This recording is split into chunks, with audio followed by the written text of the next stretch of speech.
अब हम पढ़ रहे हैं क्लास 7 की साइंस। हमारा हार्ट कंप्लीट हो गया था। अगली हेडिंग देखेंगे blood circulation in the body, यानी कि हमारी बॉडी में ब्लड सर्कुलेशन कैसे होता है देखेंगे। Blood circulation in the body, ठीक है। The impure blood containing carbon dioxide from different part of the body enter the right auricle and sent to the right ventricle. From here the blood is pumped through the pulmonary artery to the lungs for oxygenation. कह रहे हैं कि जो हमारा impure blood होता है, ठीक है, जो गंदा खून होता है, आपको पता है उसमें क्या मिला होता है, कार्बन डाइऑक्साइड गैस मिली होती है। वो different part of body inter right, वो अलग हिस्से में होती है। कहाँ होती है? राइट ऑरिकल में होती है। फिर वो उस गंदे खून को कहाँ भेज देता है? राइट वेंट्रिकल में। From here the blood is pumped through the pulmonary artery, फिर वो पल्मोनरी आर्टरी में जाता है, लंग्स में जाता है, फिर वहाँ से रीऑक्सीजनेशन, यानी कि वापस उससे कार्बन डाइऑक्साइड बाहर छोड़ देते हैं और ऑक्सीजन गेन कर लेते हैं। फिर वो रीऑक्सीजनेशन करके हमारी बॉडी में पहुँचता है। In lungs the blood gives up carbon dioxide, कह रहे हैं जो लंग्स होते हैं वो कार्बन डाइऑक्साइड गैस को छोड़ते हैं और ऑक्सीजन को इनहेल करते हैं, ऑक्सीजन को लेते हैं। This oxygenated blood return to the left auricle, कह रहे हैं फिर वो जो ऑक्सीजनेटेड ब्लड होता है वो हमारे लेफ्ट ऑरिकल में पहुंचते हैं थ्रू पल्मोनरी वेन्स। किसके द्वारा? पल्मोनरी वेन्स के द्वारा। And the enter of left ventricle, और फिर वो लेफ्ट वेंट्रिकल में पहुंच जाता है। From here the blood is pump through aorta to different part of the body, कह रहे हैं फिर जो हमारा ब्लड होता है वो ऑर्ट्रा से होकर अलग अलग बॉडी शरीर के अलग अलग हिस्से में पहुंच जाता है।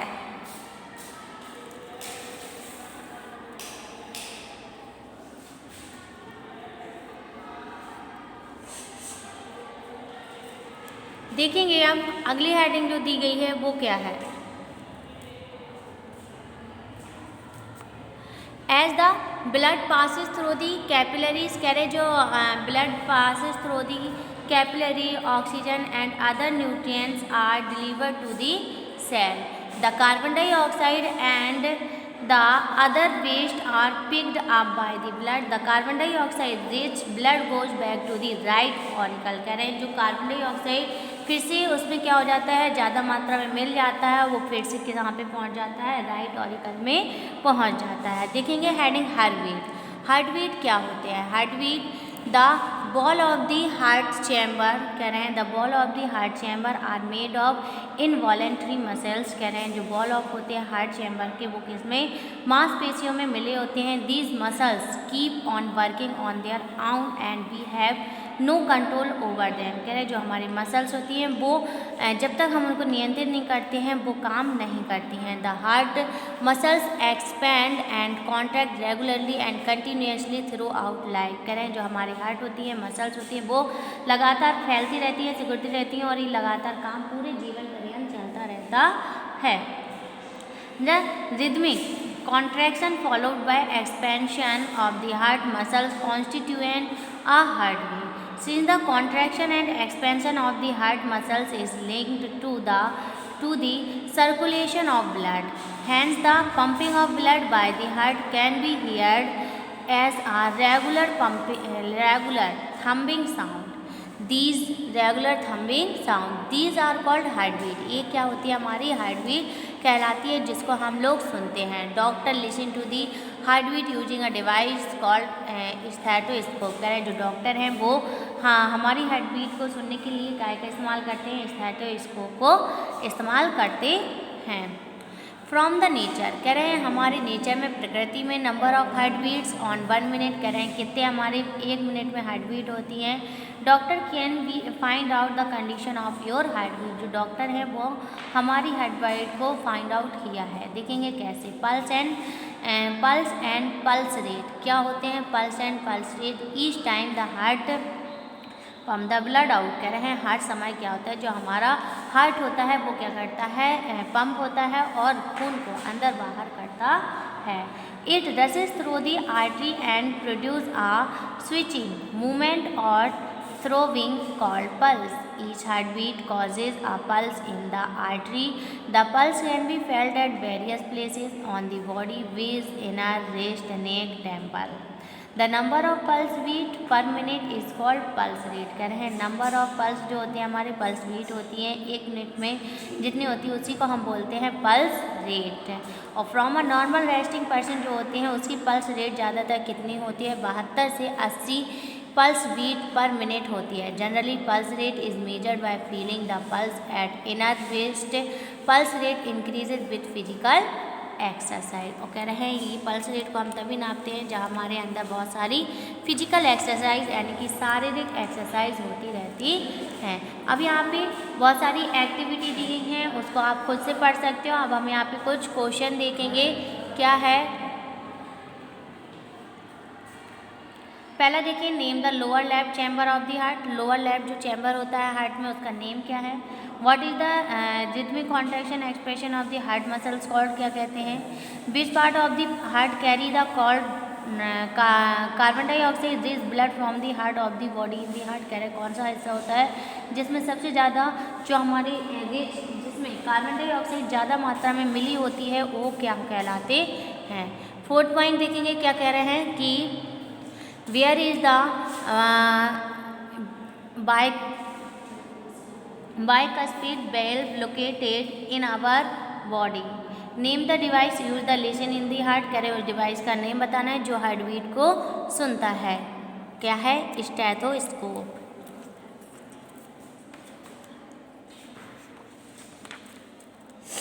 आगे देखेंगे अगली क्या कह रहे हैं, एक्सक्रीशन इन एनिमल। देखेंगे एक्सक्रीशन इन एनिमल, जानवरों में कैसे एक्सक्रीशन होता है। ठीक है, तो the process of removing toxin waste from the body is called the excretion. The organ involve in the process of excretion are called excretory organ।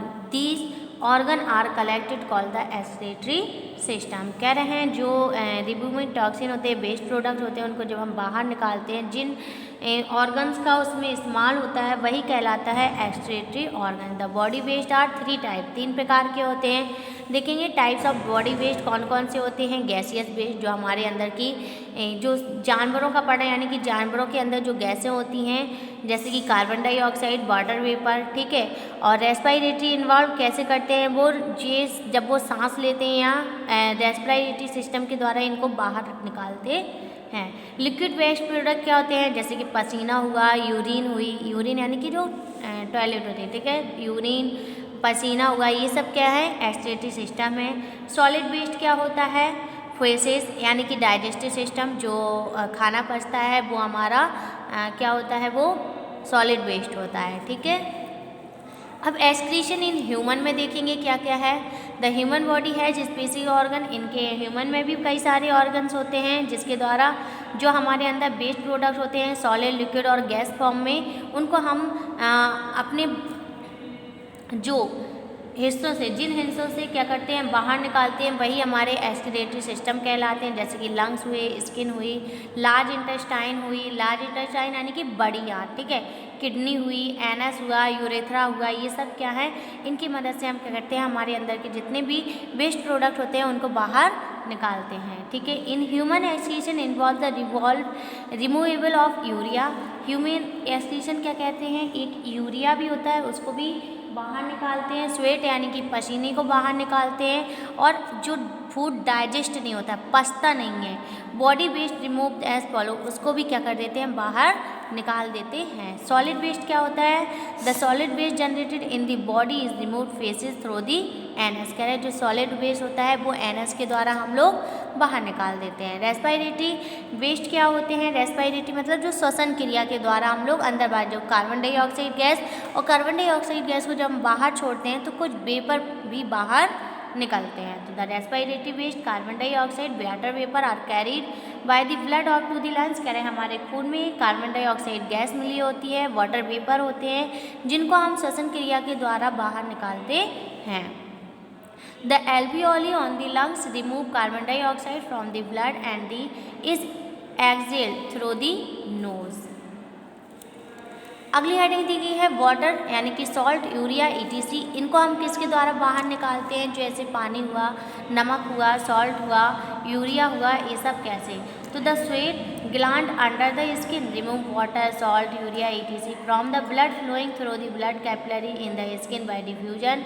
These waste are the throw out of the through the tiny pores on the skin. जो हमारे अंदर पसीना वगैरह होता है या urea होती है या नमकीन जो पानी होता है उसको किससे, जो हमारे स्किन होते हैं उसमें छोटे छोटे पोर्स होते हैं जो हमको दिखाई नहीं देते, उसकी मदद से आप देखते होगे पसीना बाहर आता है।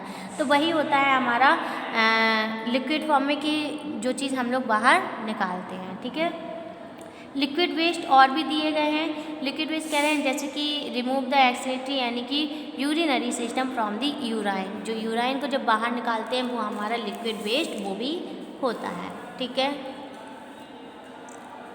अगली हेडिंग दी गई है हमारी excretory system in human. Human में देखेंगे एक्सक्रीटरी सिस्टम, अभी एक्सक्रीशन की देखी थी, अब एक्सक्रीटरी सिस्टम देखेंगे। इसमें आपको संरचना दी गई है कि किसके द्वारा कहाँ से हम लोग ये निकालते हैं। ये आपकी पूरी जो कंडीशन दी गई है काय की है, नेफ्रॉन की। तो सबसे पहले आपको क्लियर है कि मेन ऑर्गन जो होते हैं एक्सक्रीटरी सिस्टम के, किडनी 2 होती हैं, यूरेटर्स 2 होते हैं, यूरिनरी ब्लैडर 1 होता है यानी कि 1, यूरेथ्रा 1। ठीक है, तो kidney are most important organ this system. कह रहे हैं इसमें जो किडनी होती है वो सबसे इम्पॉर्टेंट सिस्टम होते हैं। ठीक है, आपको यहाँ पे किडनी दिखाई नहीं गई है। ठीक, कह रहे हैं important organ system each kidney consist of million of filter और नेफ्रॉन। कह रहे हैं ये जो आपका जो सिस्टम दिया है ये आपकी किडनी से होती है। इतने सारे आपकी बॉडी के अंदर फिल्टर लगे हुए हैं किसके लिए? ब्लड को साफ करने के लिए, उसी को हम बोलते हैं नेफ्रॉन। ठीक है, each nephron consist of a large number of coiled capillary. कह रहे हैं हर जो नेफ्रॉन है आप देख रहे होगे कितनी कॉइल्ड बनी हुई हैं। ठीक है, तो इसमें लार्ज नंबर काफ़ी मात्रा में काफ़ी बड़ी बड़ी कॉइलें बनी होती हैं। This capillary filter blood through the balls of dialysis. कह रहे हैं ये जो आपकी कॉइल शेप की आकार की दी गई हैं ये आपके फिल्टर कहलाते हैं, आपके बॉडी के फिल्टर हैं। ये ब्लड को, हमारे ब्लड को क्या करते हैं? फिल्ट्रेट करते हैं। द येलोइश फिल्ट्रेट, आप कह रहे हैं जो ये येलो वाला पार्ट है, कह रहे हैं ठीक है। The yellowish solution contain glucose, salt and nitrogen containing component such as urea. कह रहे हैं ये जो यूरिया मिला होता है हमारे ब्लड में, यूरिया को अलग करता है। ठीक है, और यूरिया को अलग करके आप जानते हो वो किसके द्वारा? पसीने के द्वारा बाहर निकल जाता है। This yellowish solution containing the waste product called urine. और वो जो येलो पार्ट आप यूरिन भी देखते होगे, यूरिन भी बाहर निकलती है यानी कि यूरिन भी होता है। पासिस थ्रू दी यूरेटर्स, और ये किससे पास होता है? किसके द्वारा? यूरेटर्स के द्वारा बाहर निकल जाते हैं। And get collected into the urinary bladder, और ये कहाँ पे जाके इकट्ठा हो जाता है? जो हमारी यूरिनरी ब्लैडर होती है वहाँ पे। The urine is then dispose of through the urethra. कह रहे हैं जो ये यूराइन होती है ये हमारे यूरेथ्रा में पहुँच जाती है। The concentration of various waste in the urine depend upon the functioning. कह रहे हैं जो कॉन्सेंट्रेट होते हैं, वेस्ट प्रोडक्ट होते हैं, ये हमारे फंक्शन पे, हमारे कार्य करने पर डिपेंड करता है। ठीक है, निर्भर है। ऑफ वेरियस ऑर्गन और organ system in the body, so the examination of urine of a person can give a good idea about his her general health. For example, the presence of excess sugar in the urine indicate। कह रहे हैं कि जो sugar है आपके अंदर, जो sugar मिली होती है वो यूराइन के द्वारा बाहर निकल जाती है। मल functioning pancreas and that the person is suffering from the diabetes. कह रहे हैं ज़्यादा मात्रा में जब शुगर हमारे अंदर स्टोर होती रहती है तो आप देखते होगे उसको बीमारी हो जाती है काय की? डायबिटीज़ की। ठीक है, the presence of excess urea uric acid. कह रहे हैं जो यूरिया होता है उसमें एक यूरिक एसिड भी बोलते हैं उसे, जो हमारी किडनी में क्या करता है? काम करता है, किडनी में इकट्ठा होता है। वो किडनी जब उसको किसके द्वारा? नेफ्रॉन के द्वारा, जो हमारे कॉइल्ड शेप फिल्टर लगे हैं उसके द्वारा उसे फिल्ट्रेट करती है और फिर अदर ऑर्गन्स में पहुँचाते हैं। The doctor therefore use the urine test diagnosis disease in the body. कह रहे हैं जो डॉक्टर हैं वो हमारे यूरिन का क्या करते हैं? टेस्ट भी लेते हैं। कई सारी चीज़ से वो पता लगा लेते हैं कि आपके अंदर, शरीर के अंदर काय की बीमारी है। यहाँ पे कुछ आपको ओरल क्वेश्चन दिए गए हैं, देखेंगे क्या है। पहला देखेंगे, what is the process of removing toxin waste from the body called. कह रहे हैं कि removing toxin waste from the body called, यानी कि उस क्रिया को क्या बोलते हैं जो हमारे बॉडी के अंदर के जो टॉक्सिक होते हैं उन्हें रिमूव करते हैं। Second, name the filter each kidney consist of, उस फिल्टर का नेम बताना है जो किडनी में कंजिस्ट होता है, नेफ्रॉन। ठीक है। By which the process of capillaries called the glomeruli filter the blood. कह रहे हैं उस क्रिया को क्या में बोलते हैं जो हमारे ब्लड में होती है। What does an excess of sugar in the urine indicate. कह रहे हैं उस एक्सेस शुगर ऑफ यूरिन को क्या बोलते हैं जो हमारे इंडिकेट यूराइन में इंडिकेट है। Fifth, how does our body get rid of solid waste. कह रहे हैं कैसे जो हमारी बॉडी रिड है वो सॉलिड वेस्ट को बाहर निकालती है या किसके द्वारा बाहर निकालती है। वस्कुलर सिस्टम देखेंगे। अगली हेडिंग हमें दी गई है, transport of substance in plant. पेड़ पौधों में कैसे सभी पदार्थ का ट्रांसपोर्ट होता है। Plant have a well developed transport system called vascular system. कह रहे हैं जो प्लांट्स हैं वो हमारे क्या हैं, वस्कुलर सिस्टम है, ट्रांसपोर्ट सिस्टम है। वस्कुलर सिस्टम क्या होती है, the vascular system consist of pipe like. कह रहे हैं जो हमारे वस्कुलर सिस्टम होते हैं वो कैसे आकार के होते हैं, पाइप आकार, यानी कि जैसा हमारा पाइप होता है उस आकार के होते हैं। Vessels arranged from the tip of the roots to the tip of the leave passing through the stem. कह रहे हैं फिर वो जो वेसल्स होते हैं वो कहाँ पे पहुँचते हैं, हमारे तनों में पहुँच जाते हैं। This system consist of two types of cell commonly known as vessels. These are xylem vessels और फ्लोएम वेसल्स। दो प्रकार के होते हैं, एक जाइलम वेसल्स होता है, एक फ्लोएम वेसल्स होता है। आपको यहाँ पे फिगर के द्वारा एरो के द्वारा भी दर्शा रहा होगा कि जो नीचे की तरफ जा रहे हैं वो फ्लोएम है और जो ऊपर वाटर को पहुँचा रहे हैं वो जाइलम है। यानी कि जाइलम के द्वारा क्या करते हैं, वाटर पेड़ पौधों में पहुँचते हैं और जो फ्लोएम होता है उसके द्वारा वाटर नीचे की तरफ आता है। ठीक है। अब अगली हेडिंग जो हमें दी गई है वो है जाइलम वेसल्स। जाइलम वेसल्स क्या होते हैं, the xylem transports water and the dissolve mineral upward from the roots. कह रहे हैं जो जाइलम्स होते हैं उसके द्वारा क्या होता है, वाटर ट्रांसपोर्ट होता है, वो ऊपर की तरफ वाटर को पत्तियों तक पहुंचाता है। Evaporation of water from the leave, फिर वाटर क्या होता है, लीव से, पत्तियों से एवापोरेशन होता है यानी कि भाप बनता है और वो वाटर कहाँ पहुंच जाता है, ऊपर की तरफ पहुंच जाता है। फ्लोएम क्या होता है, the phloem carries blood food prepared by the leaves downward. कह रहे हैं जो फ्लोएम होता है वो फूड पूरी तरीके से जो पत्तियों में बन जाता है उसको नीचे लाने में मदद करता है, यानी पूरे पेड़ पौधे में पहुंचाने में मदद करता है। इन सम प्लांट हाउएवर, कह रहे हैं in some plant however the material made in the root is transported by phloem upward and the leaves. कह रहे हैं कुछ प्लांट ऐसे भी होते हैं जिनमें जड़ों से ट्रांसपोर्ट करते हैं, फ्लोएम के द्वारा पत्तियों तक पहुंचते हैं। फॉर एग्जांपल जैसे कि टोबैको प्लांट यानी कि जो तम्बाकू का प्लांट होता है। ठीक है। Nicotine made roots and transported upward, इसमें क्या होता है कि जो फ्लोएम होती है वो ऊपर पहुंचाने का काम करता है, यानी कुछ ऐसे पेड़ पौधे होते हैं जिनमें उल्टा काम भी होता है। अगली हेडिंग हमें दी गई है, transport of water and minerals in plant. इस हेडिंग को हम पढ़ाएंगे आपको कल।